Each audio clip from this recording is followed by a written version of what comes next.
Stop right there. Before you make a comment about why the Arkham DLCs weren't bad and how much you disliked me after just reading the title, relax, take a breather, and just listen to what I'm about to say in this video, because I think if you listen, you'll understand everything and there won't be a huge misunderstanding, okay? Alright, so as you saw in the title, I make a pretty bold statement in saying the Arkham DLCs were horrible, right? Well, before you start defending the most wanted mission with your life and the Matter of Family episode, I won't be talking about those in particular because those are honestly really well done and the best DLCs to come out for Arkham Knight. I will, however, be talking about the Arkham episodes that take place after Arkham Knight's ending, which are the Nightwing, Robin, Red Hood, and Catwoman episodes, along with Harley's one, which takes place right before the beginning of Knight's main story. Now with that explanation, hopefully I made a few of you stop typing and calm down a little, so now that you know I'm not crazy. But there's no time to waste because who knows when you'll finally snap. So let's get on with it, shall we? First off, let's go over the Nightwing DLC, since in my opinion, it's the best out of the 5, which I know is a very controversial take, as many of you will probably set the Red Hood one as the best, but let me explain to you why. First of all, it's the only one that feels much less like a challenge pack than the others, since that was the main criticism of all these DLCs in general, that they all were just repackaged challenge packs, rebranded as separate stories for different characters. But this DLC had much less drawn out sections, as the Robin one, for example, had one huge stealth section at the beginning, which makes you feel like it's a lot, but then you're just subjected to a couple regular combat sections and some use of your gadgets. But the Nightwing DLC didn't let any of the stealth sections or combat sections feel drawn out whatsoever, as the whole episode felt like a mission that you would honestly complete in the main game, as you're able to explore a lot more of the area you're given since you're on the outside of the building for the most part. And it's also a direct continuation of a mission already being pursued in the main story anyways, which is Penguin's weapon cache. The stealth section also had a fair amount of difficulty to it, as it was in a closed area with a more than normal amount of armed thugs around. But even though this episode had these elements to them, I did say at the start that it was the one that felt the least like a challenge pack and more of a story. But in general, the stealth section was essentially like a challenge pack, especially since you were restrained to this one area. Nightwing's banter with Penguin does give it extra points, but ultimately that's basically what it was. But one last thing to leave this off with is a general point for all the episodes is the fact that you weren't able to move to different locations when you play throughout these missions. Instead, once you finish your task in one specific section, it just automatically fades right into the next thing. I guess maybe because it was a smaller project, it was probably a time and budget thing, but being able to play these characters traversing a post-Arkham Knight Gotham City was such a missed opportunity, especially for Nightwing, since his episode literally takes place on the roof of the GCPD. But now with Nightwing taken care of and a bit of unsurety of whether you're on my side or not, let's get right onto the next episode, and the second best in my opinion, which is Harley Quinn's episode. And I know you're still asking, why not Red Hood? What is he getting ranked? He should have been ranked already. Well, let me explain. Putting aside all the combat and stealth rooms for a second, the way everything is designed is honestly really creative. Like, you can tell the moment you start playing that Rocksteady really tried to do something different with this one, since you're playing as Harley Quinn for the first time in the Arkham franchise, and the fact she's still grieving over the Joker. This is also the first time since the Joker DLC in Arkham Asylum that you're actually able to play as a villain in a story. The art for all the icons have been noticeably changed as well, like the distance you are from the current objective, your utility belt, and even your combo bar all have a ghastly look to them. But the most noticeable change is detective vision, which is called psychosis mode for Quinn, which is accompanied with scribbles on all the walls, which seems to imply that she's always, or as of recent, been dealing with her inner demons, and just sees this whenever she's in her own mind, which is pretty disturbing, not gonna lie. But a really cool Easter egg in this that I must point out is her alter ego Harleen Quinzel, who, if you guys don't already know, was a psychologist who was doing her intern at Arkham Asylum when she unexpectedly fell in love with the Joker and became the Harley Quinn we know today. But throughout the DLC, when you're in psychosis mode, her based personality, Harleen Quinzel, can be heard speaking to her within her mind, trying to break free from the hold Harley has on her, and pleads for her to give up her life of crime she's gotten into and go back to what she once was. But obviously it doesn't happen, and Harley can be heard replying to her inner voice out loud throughout the game. But I just find the contrast between the Bat family's HUD versus Harley's really cool, and shows how disturbed Harley really is. But now that we've glazed this to the absolute max for no given reason, let's get back to this topic at hand, shall we? The reason this is below the Nightwing DLC is because, again, you're able to traverse around the police department as you wish, and there aren't any, from my memory, parts where the screen just fades in and out to different sections. It all plays while as Harley, instead of it just cutting to other parts of the story like all the others. The new gadgets were pretty fun to play with, my favorite being Mayhem mode, where all your attacks are instant takedowns, and along with that, you get to fight Nightwing as the final boss, which is pretty cool since it seems like Harley is apparently a better combatant than Nightwing, which I questioned the moment I got to this section. But other than that, the combat and stealth sections are pretty similar to the other ones, which isn't that big of a deal. The main strengths come out with everything else and with the amount of detail they put into this one. The only reason why it's on number 1 is because you're secluded to one area and it's very linear, unlike the Nightwing episode. But now with Harley done, let's get on to the next DLC, which surprisingly isn't Red Hood, but is actually the Robin DLC. I know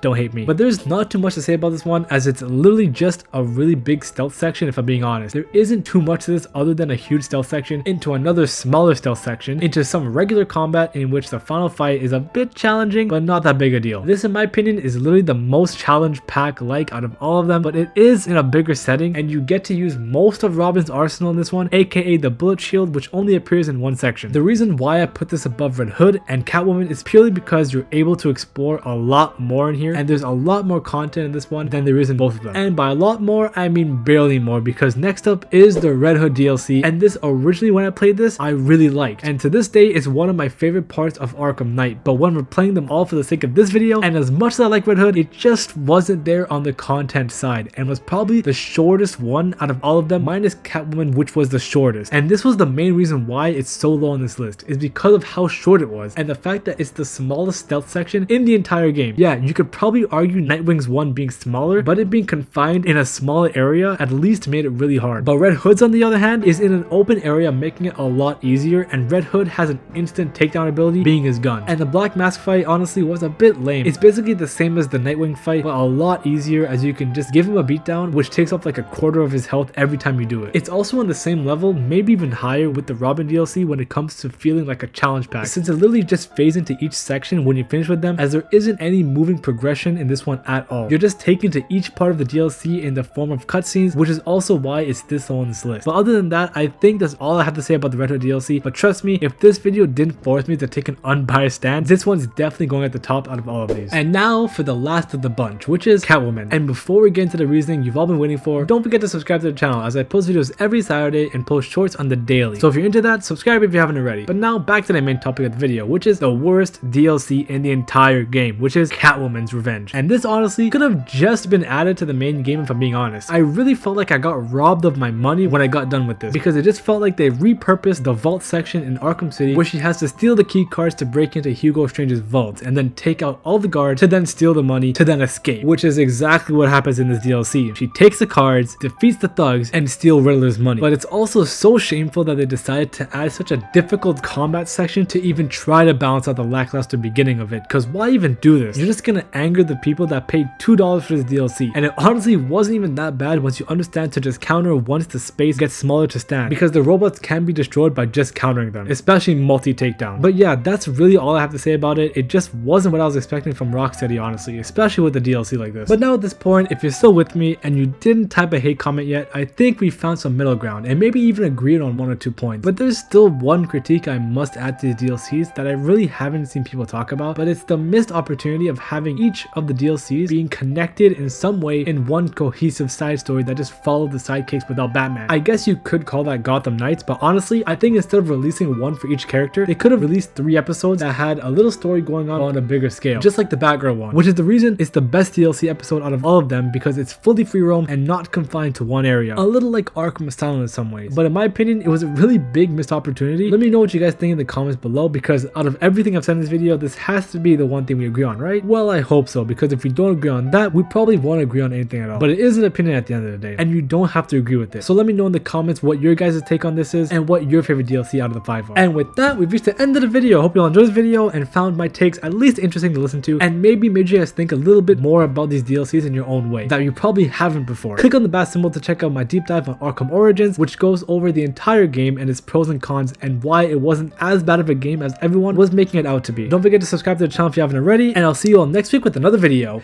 Peace!